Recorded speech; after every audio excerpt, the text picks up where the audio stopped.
हाय, कसे आहात सगळे. स्टोरी टेलर श्रद्धा या आपल्या यूट्यूब चॅनलच्या नवीन ब्लॉगमध्ये तुम्हा सगळ्यांचं मनापासून स्वागत आहे. तर आज आपण एक खूप छान सोपी आणि चवदार अशी रेसिपी आणि पारंपरिक आहे ही रेसिपी. तर ती आपण आज करणार आहोत आणि जिचं नाव आहे दडपे पोहे. आता दडपे पोहे हा पदार्थ अनेकांच्या घराघरांमध्ये बनवला जातो, तसा बराच कॉमन आहे हा पदार्थ. पण तरीसुद्धा अनेकांना ही डिश माहीत नाही आहे. म्हणजे मी लांबचं उदाहरण देत नाही आहे, माझ्याच घरचं देते आहे. माझ्या माहेरी कोणालाच ही डिश माहीत नव्हती आणि मीच ती इंट्रोड्यूस केली सगळ्यांना. आणि त्यानंतर लग्न करून मी ज्या घरी आले आहे इथे आता, तर इथे सुद्धा दडपे पोहे हा पदार्थ हा प्रकार कोणालाही माहीत नाही आहे, म्हणजे ऐकूनसुद्धा माहिती नाही आहे इतकं. तर इथे आल्यानंतर सुद्धा मी दडपे पोहे बनवायला सुरुवात केली आणि अमितलासुद्धा दडपे पोहे हा प्रकार माहीत नव्हता आणि त्याला ते नाव फार विचित्र वाटायचं. दडपे पोहे असं का म्हणतात ह्याला? तर मग मी त्याला त्याचा अर्थ समजावून सांगितला.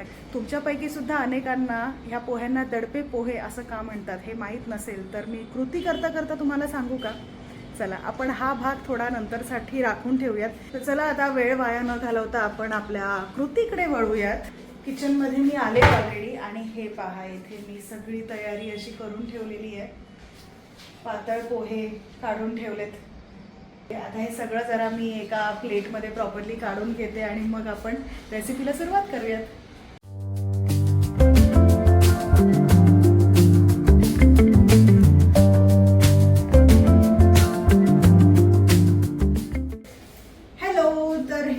हे अशा प्रकारची अरेंजमेंट मी इथे करून ठेवलेली आहे.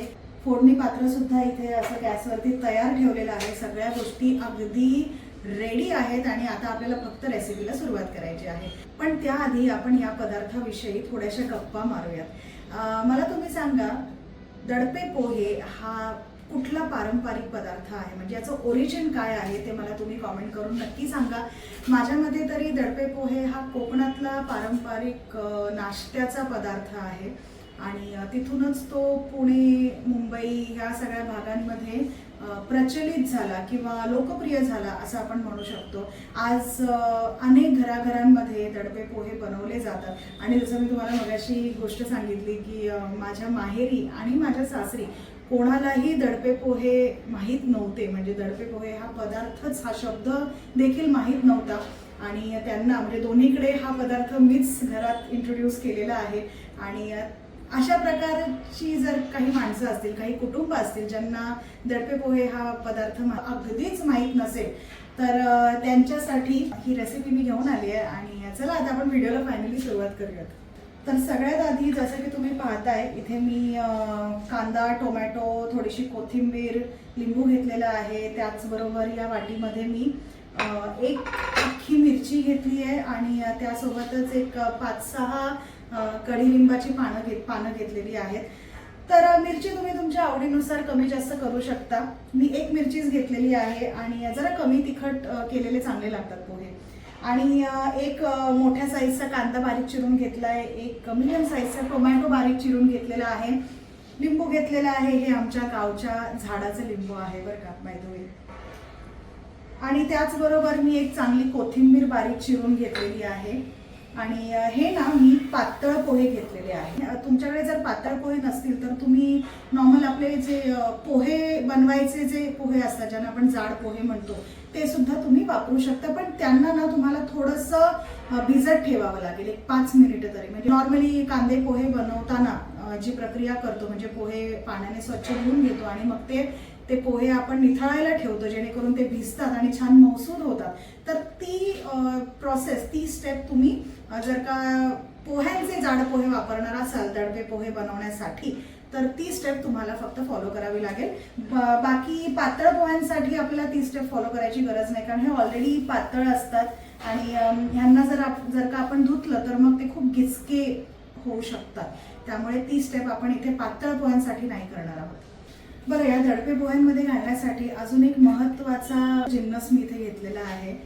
ते म्हणजे हे मिरगुंड. मिरगुंड म्हणजे काय? पोह्यांचे पापड, जे कोकणात अतिशय पॉप्युलर आहेत आणि हल्ली आपल्या मुंबईमध्ये, पुण्यामध्ये सुद्धा दुकानांमध्ये खूप इझिली अवेलेबल असतात. तर सगळ्यात आधी आपल्याला हे मिरगुंड तेलात फ्राय करून घ्यायचे आहेत. तेल इथे मी तापायला ठेवलेलं आहे. आणि पटकन आता हे पापड आपण फ्राय करून घेऊयात.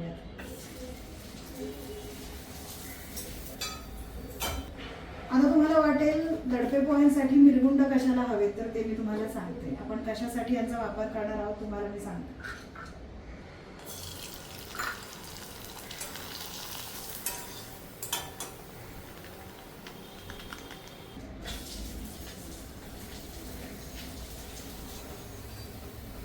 अच्छा, तुम्ही मिरगुंडांच्या जागी ना जे आपले बटाट्याचे पापड असतात किंवा बटाट्याचे वेफर्स असतात ते सुद्धा तुम्ही फ्राय करून घेऊ शकता. किंवा अगदी तुमच्याकडे काही नसेल तर ह्याच्या जागी तुम्ही घरात फरसाण असतं आपल्या, शेवपापडी, चिप्स, काही जो काही सुका खाऊ आपल्या घरात असतो, चिवडा कुरमुरे सोडून तो तुम्ही दडपे पोह्यांमध्ये वापरू शकता. चला आता आपण एक एक गोष्ट मिक्स करायला घेऊयात. फक्त मिक्सिंगचं काम बाकी आता. तर इथे मी जसं तुम्हाला मगाशी सांगितलं पातळ पोहे घेतले, त्यामध्ये आपल्याला हा कांदा घालायचा आहे. खूप सोपं आहे सगळं प्रकरण, एवढं काही किचकट नाही आहे. टोमॅटो घालून घ्यायचा आहे, कोथिंबीर घालून घ्यायची आहे, त्याचबरोबर लिंबू पिळायचा आहे. आता लिंबू मी चिरायचा का ठेवला, तर लिंबू कापण्याची एक राईट पद्धत असते, जी मी असा विचार केला तुम्हाला मी या व्हिडिओमध्ये दाखवते. तर लिंबाचे ना हे 2 देठ असतात बघा, एक हा आणि एक इकडे असतो आणि एक इकडे असतो, 2 समोरासमोर अशी देठं असतात. आणि लिंबू कधी असा उभा चिरायचा नसतो, त्याने कधीही तुमच्या लिंबाचा रस निघणार नाही. कितीही रस लिंबात नॅचरली असेल तरी तो निघणार नाही. तर लिंबू असं आडवं चिरायचं आपलं, म्हणजे इथे एक देठ आहे आणि इथे एक देठ आहे आणि असा मधोमध आपल्याला चिरायचा आहे. आय नो हे खूप कॉमन आहे तसं, पण तरी अनेकांना मी नोटीस केलं आहे माझ्या आयुष्यात की अनेक लोकांना लिंबू खरंच नाही येतो कापता आणि त्यांच्या लिंबातनं रसच कधी निघत नाही. तर मी विचार केला की आपण लागल्या हाती व्हिडिओमध्ये हे सुद्धा दाखवूया. काय आहे ना, कुठलंही नॉलेज हे कधीच वायाला जात नाही. तर आता हे सगळे जिन्नस आपण मिक्स करून घेतलेले आहेत. यात अर्थात आपल्याला मीठ घालायचं आहे. मीठ चवीनुसार घाला, तुम्हाला जितकं मीठ लागतं तितकंच घाला. प्रत्येकाची मिठाची चव वेगवेगळी असते. त्याचबरोबर आपण किंचित साखर घालून घेणार आहोत. साखरेची खूप छान चव यामध्ये उतरते. तिखट, गोड, आंबट अशी एक सुंदर चव आपल्या पोह्यांमध्ये येते साखरेने. हे सगळं आपल्याला हातानेच मिक्स करून घ्यायचं आहे. चमचा बिमचा वापरायला जायचं नाही आहे, कारण हाताची एक चव असते हो आपल्या. आणि ऑफकोर्स आपण हात स्वच्छ धुवून घ्यायचे हे करण्याआधी. पण आता हे सगळं छान यामध्ये मिक्स केल्यानंतर ना आपले पोहे कांदा आणि टोमॅटोमुळे आपोआप मऊसूद व्हायला सुरुवात होते या स्टेजला. आणि तुमच्याकडे जर का नारळाचा चव असेल तर तो सुद्धा मी यामध्ये घालू शकता. घालाच असं मी सांगेन. माझ्याकडचा नारळ संपलेला आहे, त्यामुळे मी नारळ नाही घालू शकले. अनफॉर्च्युनेटली आज मोदकांची खूप ऑर्डर आहे, त्यासाठी माझ्याकडचा सगळा नारळ मी ते सारण बनवण्यासाठी वापरलेला आहे. आणि अशा प्रकारे माझ्याकडे आता नारळ उरलेला नाही आहे. बट तुमच्याकडे जर असेल तर तुम्ही खोबरं नक्कीच चव याच्यामध्ये घालू शकता. चला आता लिंबू सुद्धा आपण इथे पिळलेलं आहे आणि त्याचबरोबर आपल्याला ही जी मिरगुंड आहे ती क्रश करून यामध्ये घालायची आहे. जसं मी तुम्हाला मगाशी सांगितलं, तुमच्याकडे घरात ठेवलेलं फरसाण असेल, जुनं फरसाण जे कोणी खात नाहीये घरात, ते सुद्धा तुम्ही अगदी यामध्ये वापरू शकता, घालू शकता. शेवपापडी असेल ती घालू शकता, वेफर्स वगैरे असं काही आपल्या घरामध्ये नेहमी काही ना काहीतरी ड्राय स्नॅक्स असतातच, ते तुम्ही यामध्ये घालू शकता. हल्ली हेल्दी चिप्स येतात, रागी चिप्स, बीटरूट चिप्स आणि काय काय येत आहे मार्केटमध्ये, ते सुद्धा तुम्ही अगदी घालू शकता तुम्हाला हेल्दी व्हर्जन हवा असेल तर. तुमच्या हिशोबाने, तुमच्या पद्धतीने तुम्ही अनेक व्हेरिएशन्स करू शकता. चला आता पोहे आपले छान मिक्स झालेले आहेत. इथे तेल सुद्धा तापलेलं आहे. लगेचच फोडणी करून घेऊया. चला आता आपण लगेचच खमंग फोडणी तयार करूयात आपल्या दडपे पोह्यांसाठी. सगळ्यात आधी मोहरी घालायची आहे, त्यानंतर यामध्ये जिरं घालायचं आहे, गॅस बंद करायचं आहे. आणि या स्टेजला आपल्याला मिरची आणि आपली कडीलिंब यामध्ये घालायची, हिंग घालून घ्यायचे, एक छोटा चमचा, अर्धा चमचा हिंग घालायचा. त्यानंतर हळद घालायची आहे. हळद तुमच्या आवडीनुसार तुम्ही वापरा, म्हणजे तुम्हाला नसेल वापरायची, नाही वापरली तरी चालेल, काही हरकत नाहीये.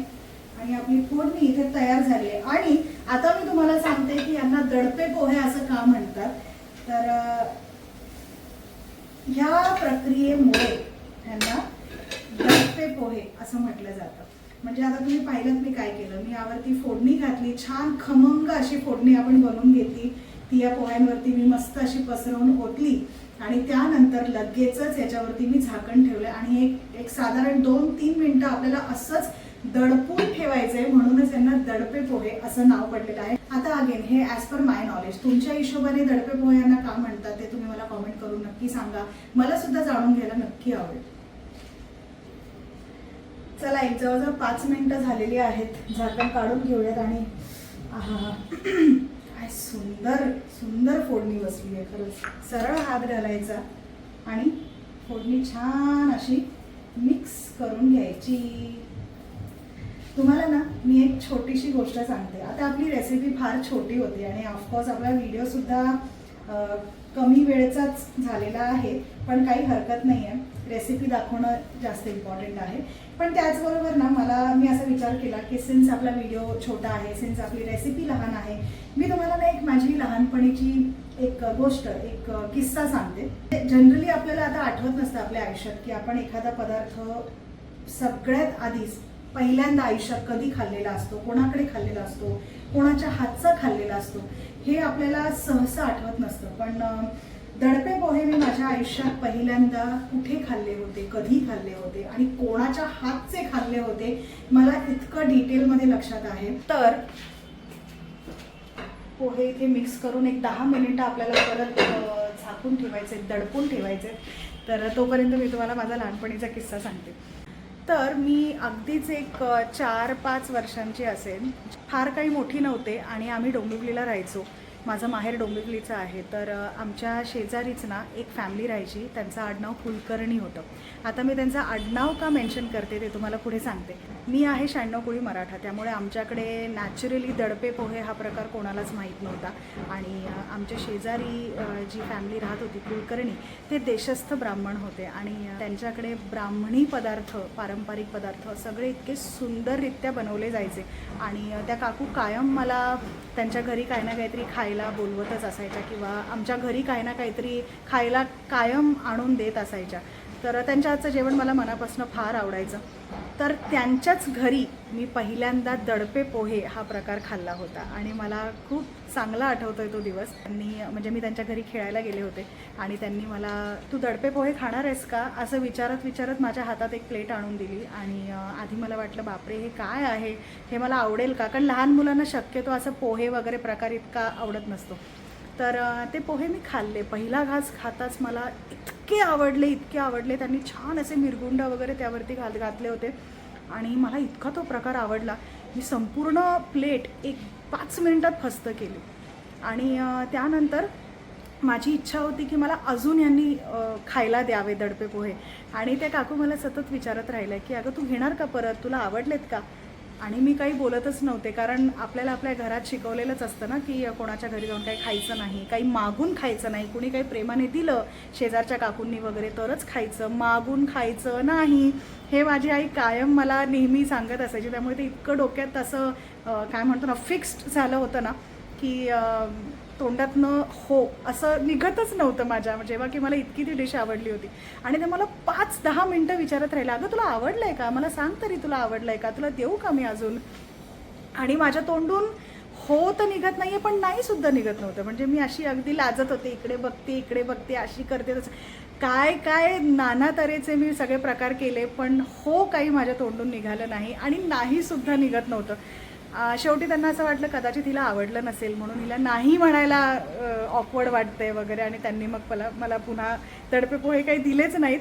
हेच अशी गंमत होती. आणि त्याच्यानंतर ना अनेक वर्ष मी हा पदार्थ शोधत होते, म्हणजे कुठे मिळेल, कोणाच्या घरी बनवत असेल कोणी, मला याची रेसिपी जरी मिळाली तरी मी घरच्या घरी बनवेन वगैरे असं भरपूर मला खूप थॉट्स मला जेव्हा मी कॉलेजमध्ये आणि जॉब करत होते त्यावेळेला मला यायचे आणि लकीली थँक्स टू यूट्यूब की मला यूट्यूबवरती एकदा मी म्हणजे अनेक वर्षांनंतर जवळजवळ 21 वर्षांनंतर मी यूट्यूबवरती रेसिपी शोधली आणि मला दडपे पोह्यांची रेसिपी यूट्यूबवरती सापडली आणि तो यूट्यूबचा व्हिडिओ बघून मला दडपे पोह्यांची रेसिपी क्रॅक झाली. म्हणजे तेव्हा मला कळलं की अच्छा यावरती अशा प्रकारची फोडणी दिली जाते वगैरे वगैरे, हे मला तेव्हा लक्षात आलं आणि लगेचच मग मी दडपे आणि मला तेव्हा हेही कळलं की ही रेसिपी इतकी सोपी आहे.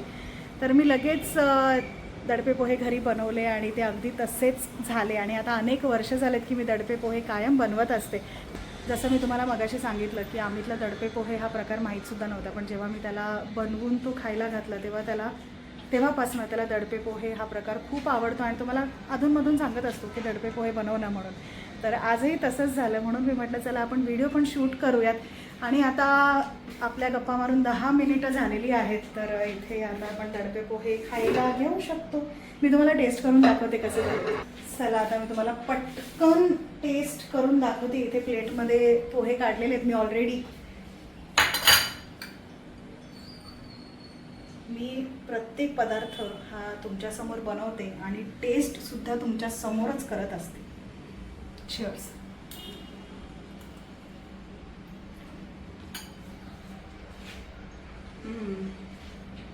उत्तम, फारच छान, फारच छान. मला खाऊ द्या तोंडात असेल. वा, मिरगुंड मस्त असे मौसूद झालेले आहेत. म्हणजे त्यातला क्रिस्पीनेस पण आहे थोडासा, पण अगदी असं कुरकुरीत वगैरे नाही आहे, थोडेसे मौसूद झाले. त्यामुळे ना ते सुद्धा इतके छान लागतात ना, त्यांची खूप छान चव लागते. अमित कधीपासून वाट बघतोय, त्याला एक नेऊन देते. अमितचं काहीतरी काम चाललंय. अमित येऊ का आत? Thank you very much. इकडे ये. मला ते वाळत घातलेले कपडे नाही दाखवायचे. Thank you very much. वेलकम. खाऊन सांग कसे झाले. चालत झालं. तू नेहमीच खात असतो. खूप सुंदर, खूप छान. थँक्यू. मी सांगितलं होतं ना तुम्हाला अमितला दडपे पोहे खूप आवडतात. चला आता मी माझ्यासाठी पण प्लेट बनवते, कारण मला पण भूक लागली आहे. आणि आज मला जसं मी तुम्हाला मगाशी सांगितलं, मला मोदक आणि पुरणपोळी हे 2 ऑर्डर्स आहेत, तर त्याचीसुद्धा मला तयारी करायची आहे.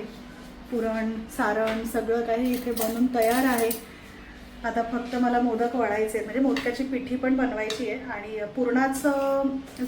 पुरणाची जी कणिक आहे ती भिजून ऑलरेडी तयार आहे. त्यामुळे मला पटापट त्या पण कामाला लागायचं आहे. पण त्याआधी मी हे आपले दडपे पोहे खाऊन घेते. चला आता आपण भेटूयात पुढच्या ब्लॉगमध्ये. तुम्हाला जर हा व्हिडिओ आवडला असेल तर मला कॉमेंट करून नक्की सांगा आणि दडपे पोहे ट्राय करा तुमच्या घरी आणि माझ्या चॅनलला सबस्क्राईब पण करा. तर चला आता आपण भेटूयात पुढच्या ब्लॉगमध्ये. तोपर्यंत बाय.